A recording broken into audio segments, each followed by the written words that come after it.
항상 그런 것은 아닌데 저는 음식이 아무리 맛있어도 그 집이 친절하지 않으면 웬만하면 다시 안 가려고 합니다. 여러분들 어떠세요? 너무 맛있어도 친절하지 않으면 가고 싶은 마음이 뚝 떨어져요. 친절하면 호감이 생깁니다. 야, 좋은 사람이다. 좋은 곳이다. 그런 인상을 줍니다. 성경적으로도 친절은 성령의 열매 중에 하나로 소개되고 있어요. 목사님 어디 그렇게 돼 있어요? 자, 갈라디아서 5장에 보면 성령의 9가지 열매가 나오잖아요. 사랑과 희락과 화평과 오래 참음과 자비와 양선과 충성과 온유와 절제. 자, 여기에 있어요. 이게 번역이잖아요. 번역. 사랑과 희락과 화평과 오래 참음과 자비와, 이 자비가 헬란말을 자비로 번역했는데 사실은 친절 혹은 온화함 이렇게 혹시 더 많이 번역될 수 있는 그런 단어예요. 친절. 그러니까 무슨 말입니까? 성령이 그 안에 계시면 그 사람의 말이나 몸짓이나 태도에서 자연스럽게 그 성령의 열매, 친절이라고 하는 성령의 열매가 자연스럽게 배어나온다. 이런 말이죠. 자, 그런데 이 친절의 열매, 진짜가 있고 가짜가 있습니다. 겉으로는 친절한데 속도 과연 친절하냐? 예? 어때요? 그래가지고 사기 많이 당하잖아요. 예? 그렇게 친절해, 그렇게 자상해, 그렇게 나에게 관심을 가져주는 것 같아. 그래가지고 저 사람 믿을만한데 점점 신뢰가 쌓였어요. 그런데 알고 보니까요, 사기치기 위한 빌드업이었어요. 그걸로 마음을 탁 걷어놓고 그래 나중에 뭐라고 그래요? 야, 저 사람이 사기친 걸 알게 됐어요. 그래도 뭐라고 그래요? 그래도 사람은 좋은 사람이야. 그런 소리 하지 마세요. 처음부터 속은 거예요. 친절의 열매, 진짜가 있고 가짜가 있습니다. 가끔 과일도 그렇잖아요. 열매 잘랐는데 겉으로는 멀쩡하게 맛있어 보이는데 딱 잘라놓고 보니까 속이 골았어요. 겉으로는 똑같은데 가짜가 얼마나 많이 있습니까? 서해바다 건너 큰 땅에 엄청나게 많은 사람들이 사는 그 나라에서 가끔 그런다고 그러잖아요. 가짜 두부, 가짜 고기, 가짜 달걀, 심지어는 불이 있는데 불에다가 쏘는데도 불구하고 불 꺼지지 않는 소화기, 가짜. 이단들도요, 참 친절합니다. 머리에 뿔 나지 않았잖아요. 우리랑 똑같이 생겼습니다. 가끔 교회에 있으면 찾아와요. 생글생글 웃으면서 조심스럽게 다가옵니다. 아유, 그냥 가시라고. 어떤 땐 제가 음료수도 하나 줘서 보낼 때도 있어. 근데 주지 마요? 음료수 담당 우리 부장님이 안 낸다는데 제가 따로 사놓겠습니다. 하여튼 그냥 가라고 해도 짜증도 안 냅니다. 막무가내로 달라붙지도 않아요. 예, 정중해요. 왜 와서 그분들이 생글생글 그러면서 계세요, 목사님? 이럴까요? 오늘 첫 번째 말씀. 동기가 중요합니다. 동기가 무엇이냐? 오늘 말씀에 나오는 율법교사. 율법교사도 이런 사람 아닌가? 이런 류의 사람 아닌가? 영적인 관심을 드러내고 예수님 앞에 옵니다. 예수님께 뭐라고 물어요? 선생님, 내가 무엇을 해야 영생을 얻겠습니까? 내가 무엇을 해야 영생을 얻겠습니까? 영적인 관심, 영적 갈망이 큰 것처럼 자기는 그런 사람이에요. 영적인 사람이에요. 내 인생의 관심이 여기에 있어요. 자, 그렇게 보여요. 그런데 속은 어떻습니까? 25절 말씀 보세요. 자, 앞에 뭐라고 돼 있어요? 어떤 율법교사가 일어나 예수를 시험하여, 이렇게 돼 있어요. 아마도 이 상황은 사람들이 예수님을 에워싸고 예수님이 들려주는 하나님 나라에 대한 말씀을 막 듣고 있을 때였지 않을까 싶어요. 그 무리들 중에 지금 율법교사가 함께 끼어서 앉아 있습니다. 그런데 뭐라고 돼 있어요? 첫 번째 노란색, 일어나라고 돼 있어요. 짧은 글이지만 이것은 당시 율법학교에서 제자가 스승에게 대하는 겸손한 태도입니다. 그러니까 지금 뭔가 질문이 있고 선생님을 향한 존경의 의미로 지금 일어나서 질문하는 거예요. 자, 하지만 진짜 목적이 뭐라고 돼 있습니까? 두 번째 노란색. 예수님을 시험하려고. 시험하여 넘어뜨리는 것. 그게 목적입니다. 이 사람은 율법교사지만 마치 스승에게 질문하는 학생처럼 자기가 지금 교사의 위치라니까요. 다른 사람을 가르치는 랍비예요. 그런데 마치 스승에게 질문하는 학생처럼 겸손하게 일어서서 예수님께 묻고 있어요. 영생에 대한 질문을, 그것도. 그래서 영적 관심을 표방하면서 저는 배우고 싶습니다. 이런 자세로 상대방, 예수님의 경계심을 지금 해제하는 거죠. 하지만 등 뒤에 뭐가 있어요? 칼이 있습니다. 등 뒤에 시험이라는 날카로운 칼을 숨기고 있어요. 친절한 암살자 같습니다.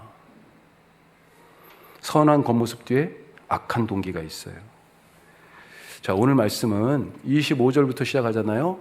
28절까지 첫 번째 단락이 있고 두 단락으로 되어 있어요. 29절부터 또 새로운 이야기. 그런데 둘이 연결되어 있죠.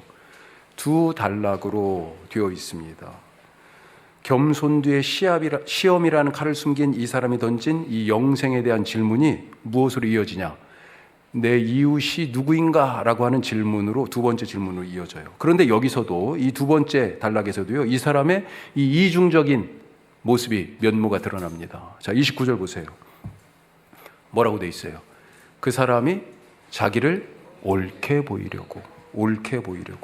영생에 대한 질문에 예수님이 영생을 얻은 자는 하나님을 사랑하고 그리고 이웃을 자기 자신처럼 사랑하는 사람이야. 그렇게 사는 거야.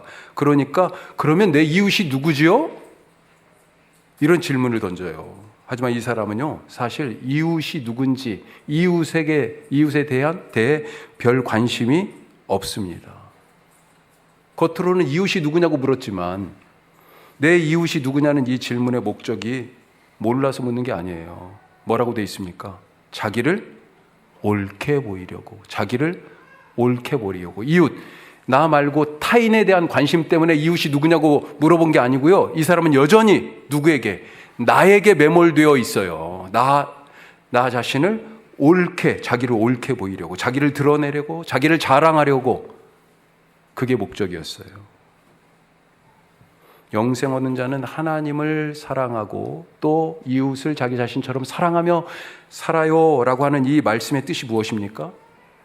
중심 이동이에요. 자기 중심의 이기적인 삶에서 하나님 중심으로, 그래서 하나님 사랑하라고. 어떻게 사랑하라고요? 마음을 다하고. 적당히가 아니에요. 다 하는 거예요. 그래서 중심이 하나님께 가는 거예요. 뜻을 다하고 힘을 다하여 주 너희 하나님을 사랑하라. 이제 중심이 다 했어요. 다 하나님께 가 있는 것입니다. 내 이웃을 내 자신처럼 사랑하라. 중심 이동이에요. 나에게서 하나님에게로, 나에게서 바로 이웃에게로. 그런데 이 율법교사 여전히 뭐예요? 자기를 옳게 보이려고 자기 자신에게 매몰되어 있습니다. 겉으로는 중심 이동이 된 것 같이 보이는데 아니라고요. 아니에요. 우리가 예수 믿는 이유가 무엇입니까? 교회에서 직분이나 사역에 힘쓰는 이유가 뭐예요? 내가 이만큼 안다.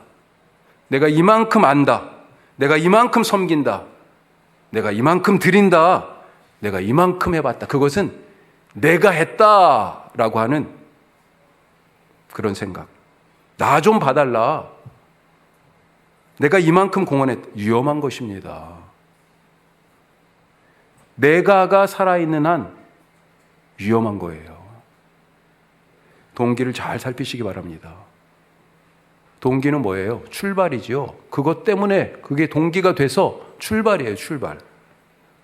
예수를 믿는다는 것은 나에게서 출발하던 삶을 버리고 예수님으로부터 새 출발하는 것입니다. 나 때문에에서 예수님 때문에로 바뀌는 거예요. 왜 그렇습니까? 나는 십자가에서 죽었거든요. 아니, 내가 없는데 나를 위해 어떻게 살아요? 그래서 내 안에 사는 것은 나는 죽었기 때문에 그리스도다. 이런 고백이 있는 거죠. 이제는 내가 사는 것이 아니요 내 안에 그리스도께서 사신 것이라. 그러니 출발도 예수님, 마침도 예수님입니다. 하나님이 뭐라고 그러셨어요? 자기를 나는 알파와 오메가요. 출발과 종착역이요. 예? 처음과 나중이다. 그러니까 이 말씀을 딱 들으면서 맞아요, 맞아요. 이 말씀에 아멘 할 수밖에 없는 거죠. 오늘 이 율법교사 누구보다 성경을 잘 알고 영적인 사람으로 보입니다. 하지만 예수님은 그가 누구보다 영적인 사람이 아니라 누구보다 위선적인 사람이고 겉으로는 친절하지만 겸손하지만 속으로는요 뒤에는 쓸어 넘어뜨리려는 제거의 그 날카로운 칼을 품고 있는, 겉으로는 이웃이 누구예요? 다른 사람에게 관심 있는 척하지만 실제는 자기를 옳게 보이려고 하는 그런 위선적인 사람, 이기적인 사람인 것을 예수님이 드러내고 계시잖아요. 나는 어떤 사람입니까? 나에게는 그런 가식과 위선이 없습니까? 나는 어떤 동기로 그 일을 하고 있고 어떤 동기로 지금 나에게 주신 일을, 혹시 다른 사람들이 나를 안 알아봐주면 너무 아쉽고 서운합니까? 오늘 두 번째 말씀 같이 합시다. 바른 질문을 하라. 바른 질문. 자, 이 율법교사 2단락으로 돼 있다고 그랬잖아요. 질문이 크게 2개입니다. 그런데 이 질문부터 틀렸어요. 잘못된 질문을 한 이유 뭐예요? 동기가 잘못됐기 때문이에요. 예. 자, 질문 2가지인데, 자, 첫 번째 질문 한번 보죠. 25절에 나와 있습니다. 어떤 율법사가 일어나 예수를 시험하여 이르되, 선생님 같이 해요. 내가 무엇을 하여야 영생을 얻으리이까? 이 질문이 왜 틀렸을까요? 자, 먼저 영생에 대해서 묻고 있잖아요. 영생이 뭡니까? 이걸 알아야지. 영생이 뭐예요? 영원한 생명이요? 한자말을 그대로 풀면 그렇죠. 영어로 eternal life, 영원한 생명. 그런데 그것은 영생이 아주 영원한 생명이라고 한다면 시간적으로 긴 무한한 끝이 없는 그런 의미에서 영원한 생명, 영생이라고 한다면 그것은 영생의 아주 한 특징만 얘기하는 것입니다. 영생은요, 신적 생명입니다. 신적 생명, 하나님 안에서 누리는 생명이에요. 하나님 안에서 누린다. 이 아주 중요한 얘기예요. 그러니까 하나님과의 관계가 끊어지면, 하나님 안에 없으면, 하나님과의 관계가 끊어지면 이 생명을 누리지 못합니다. 하나님과의 관계가 끊어진 것을 뭐라고 얘기해요? 죄죠, 죄. 죄의 삭은 사망이라고요. 사망이에요. 그래서 죄인은 영생을 누리지 못하는 거예요. 관계가 하나님하고 관계가 끊어져서. 그런데 감사하게도 예수님이 십자가에서 이 죄의 문제를 해결하셨습니다. 그래서 우리가 하나님과 다시 연결되었어요. 화해하게 됐어요. 예? 그래서 어떤 은혜를 누려요? 하나님이 우리와 함께 하시는 임마누엘, 예수님의 이름이 그거잖아요. 그 임마누엘의 은혜를 누리게 됐습니다. 자, 우리가 그렇게 하나님과 함께 하나님 안에 거하게 되었고, 그렇게 관계가 회복되었기 때문에 하나님의 생명을 누릴 수 있게 되는 거예요. 하나님이 그런데 영원하시잖아. 그렇죠? 그래서 우리가 누리는 생명도 영원한 것입니다. 그런 의미에서 영생이 시간적으로 무한히 그런 의미도 틀린 건 아니죠. 하지만 더 근본적인 영생의 본질은 뭐라고요? 하나님과의 관계 회복이에요.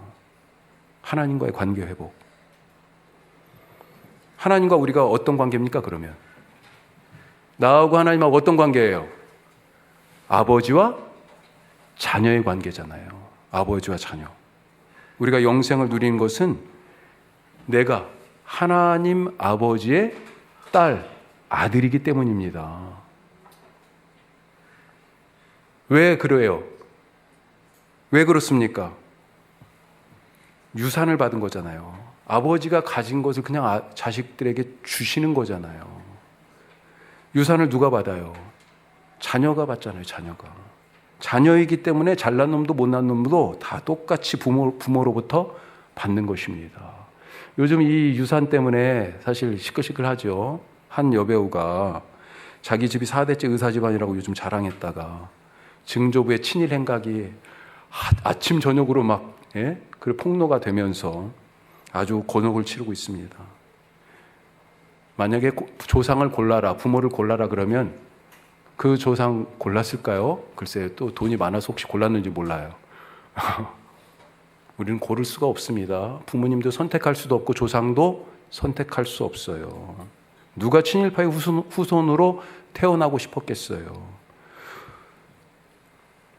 자녀로 태어났기 때문에 내가 하지 않았는데도 불구하고 부모나 조상의 그 좋은 것도 나쁜 것도 그대로 다 받게 되는 거잖아요. 그런데 이 율법사 지금 이 율법교사가 오늘 뭐라고 묻습니까? 내가 무엇을 하여야, 여기가 문제예요. 영생을 무엇인가를 해야만이 얻는 것으로. 영생은 어떻게 얻어요? 하나님의 소유잖아요. 하나님의 나라 어떻게 얻어요? 하나님의 소유잖아요. 어떻게 얻어요? 하나님의 자녀가 되어야 얻는 건데, 하나님께 무엇인가를 받고 싶다면 먼저 하나님의 자녀가 되시길 바랍니다. 남에게 율법을 가르친다는 율법 교사가요, 아무것도 모르고 있어요.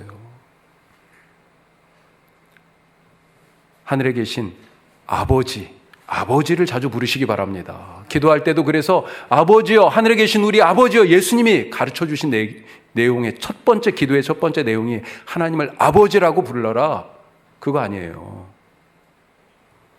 그리고 그렇게 하나님을 아버지라고 부르며 하나님 아버지의 자녀답게 사시기 바랍니다. 신앙은 무엇을 하는 것이 아니라 되는 거예요. 무엇을 하는 것이 아니라 되는 것입니다. 교회에 일하러 오지 마세요. 일이 필요해요. 기타 칠 사람, 예배를 인도할 사람, 드럼 칠 사람, 피아노 칠 사람 다 필요합니다. 청소할 사람 다 필요해요. 다 필요한데 하나님의 자녀가 되지 않고 와서 그런 일들만 하면 뭐가 돼요? 아유 힘들어. 교회가 아버지 집인데 아버지 집에 가면 뭐해? 맨날 일만 하네.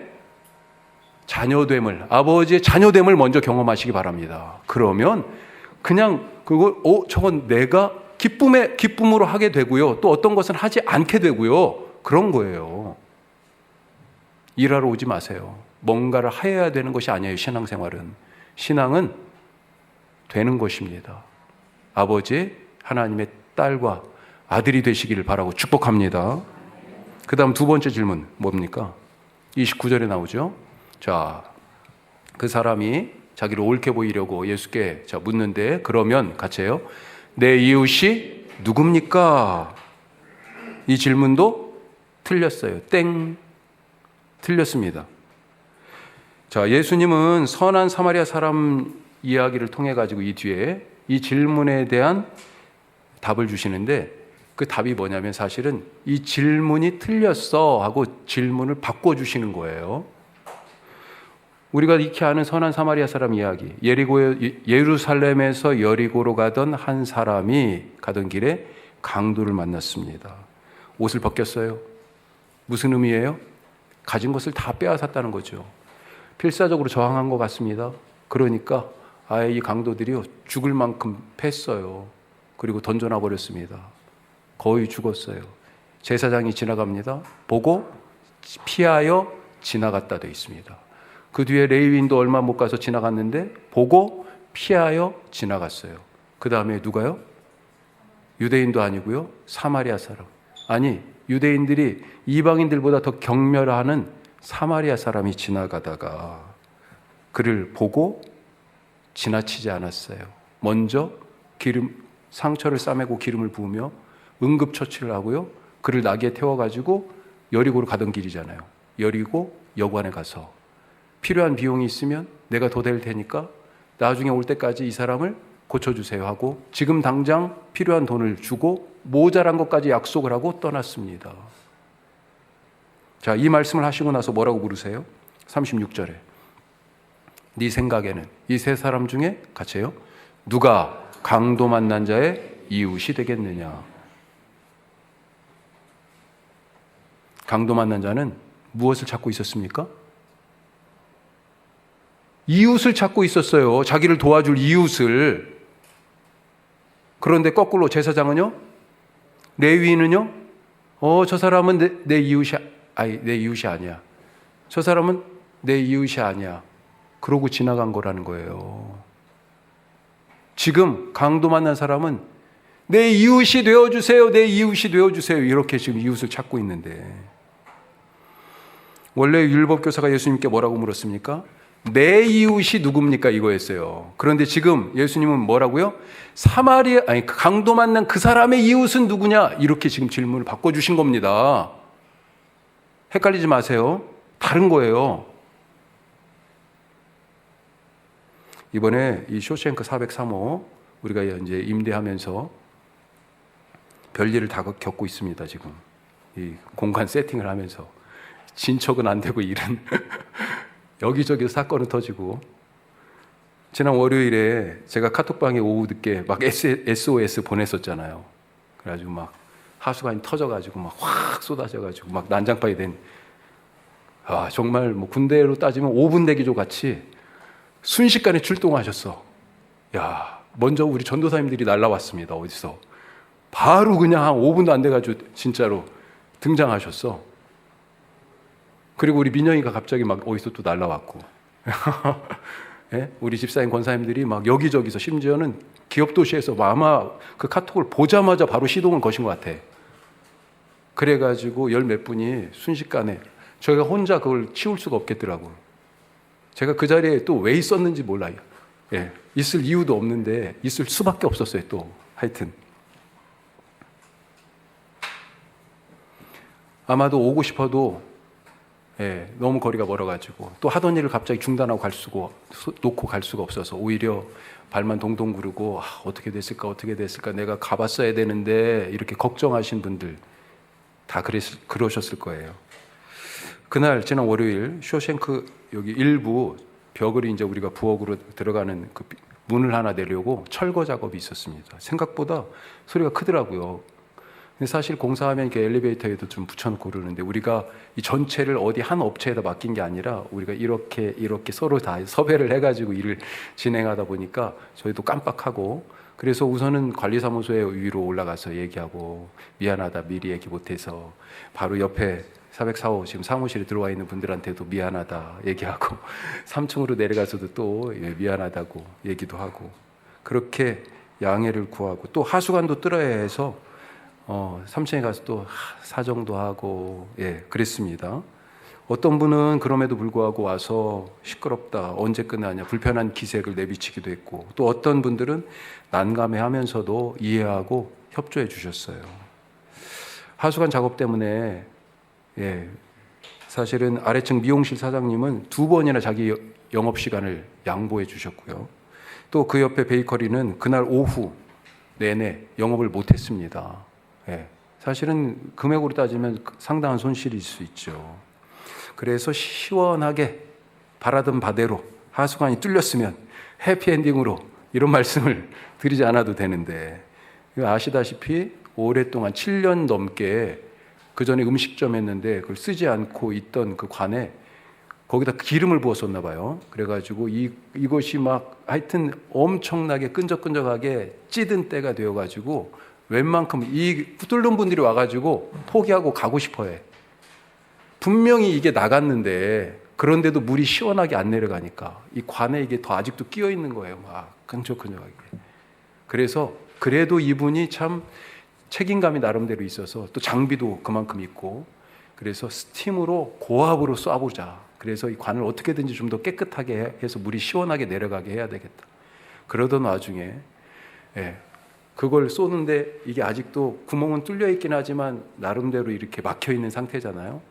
그것 때문에 이 고압으로 쏘니까 물이 오히려 거꾸로 역류해가지고 확.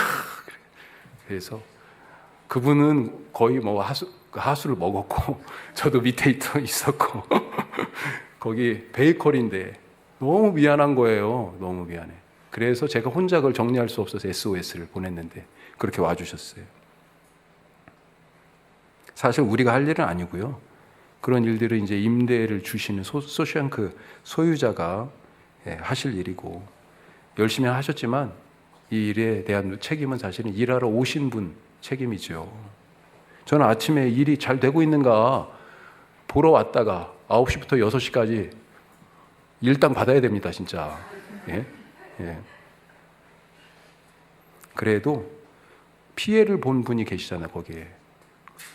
주저주저 하면서도 이거밖에 방법이 없는데, 그래서 그 시간, 그 공간을 내준 그분은 피해를 봤기 때문에 참 마음이 무겁습니다. 어제도 잠깐 만났는데, 진짜 마음이 무거워요. 또 얘기를 했더니, 왜 목사님 마음이 무거워요? 그러더라고요. 그러면서 오늘 말씀을 다시 읽게 됐어요. 저는 그동안 누가 내 이웃인가라는 질문을 율법 교사처럼 먼저 해오지 않았었나. 그랬다는 것을 알았어요. 누가 나한테 협조하고, 누가 나한테 호의적이고, 누가 나한테 친절하고, 누가 나한테 쌀쌀맞게 굽고, 누가 우리에게 비협조적인가. 그래가지고 그렇게 구분하고 판단하면서 하나씩 내 이웃, 아니야, 이웃 취급하지 말아야지. 이렇게 딱 구분하고 딱지를 딱 붙이지 않았었나. 그런 모습이 제게 있었더라고요. 이게 문제입니다. 왜 문제예요? 이웃을 사랑하라고 했는데 이웃이 아니면 사랑할 필요가 없잖아요. 쉽게 신앙생활하는 겁니다. 예? 얼마 전부터 우리 앞에 이 사백사호에 들어오신 분들이 계세요. 건보에서 TF팀에 들어온 것 같아요. 맞더라고요. 근데 정말로 무뚝뚝합니다. 제가 인사해도 이분들 본체 만취하고 지나가. 제가 싸했어요. 약간 이게 뭐지? 더군다나 우리가 화장실에 비치한 그 핸드타월 막 마음껏 다 쓰면서, 예? 갈지 말아버릴까? 이런 생각이 들었어요, 진짜로. 그래서 하루는 안 갈았어. 이게 한 수요일쯤 되면 다 떨어지거든요. 예. 그런데 제가 계속 인사하니까 이제는 제법 웃으시면서 받습니다, 인사를. 먼저 하는 스타일은 아니신 거예요, 아직까지는. 예. 내가 저분들의 이웃이 되어야 하는구나. 그것을 알게 됐어요. 나중에 한 6개월 정도 있는다고 그러는데, 한시적으로 아마 빌린 것 같은데, 나중에 저분들은 나를, 교회의 목사를, 거기에 있는 원주 함께 하는 교회라는 그 교회를 어떤 이웃으로 기억할까? 누가 강도 만난 자의 이웃이 되었습니까? 누가 내가 사랑할 이웃인지, 내가 사랑할 이웃은 누군지 찾지 마시기 바랍니다. 내가 이웃의 자격을, 이웃 합격, 이웃 아니야, 내가 정하지 마십시오. 대신 내가 누구의 이웃이 되어야 하는지 고민하시기 바랍니다. 오늘 예수님은 2번이나 말씀 끝에 너도 이와 같이 가서 행하라. 그리하면 살리라. 그렇게 말씀하세요. 영생에 대한 애초의 질문이 그거였잖아요. 어떻게 해야 사냐고. 그런데 여기서 답을 주시네요. 그렇게 행해야, 그렇게 누군가 내 이웃을 찾는 자의 그 이웃이 되어주어야, 그렇게 살아야 살리라. 그가 누구든 어떤 반응을 보이든, 가졌든지 못 가졌든지, 강도를 만났든지 평화롭든지, 그의 이웃이 되어주는 삶, 그것이 하나님 아버지로부터 영생이라는 유산을 거저받은 하나님의 아들과 딸의 삶이다. 그런 삶을, 그런 복된 삶을 사시기를 주님의 이름으로 축복합니다. 기도하겠습니다.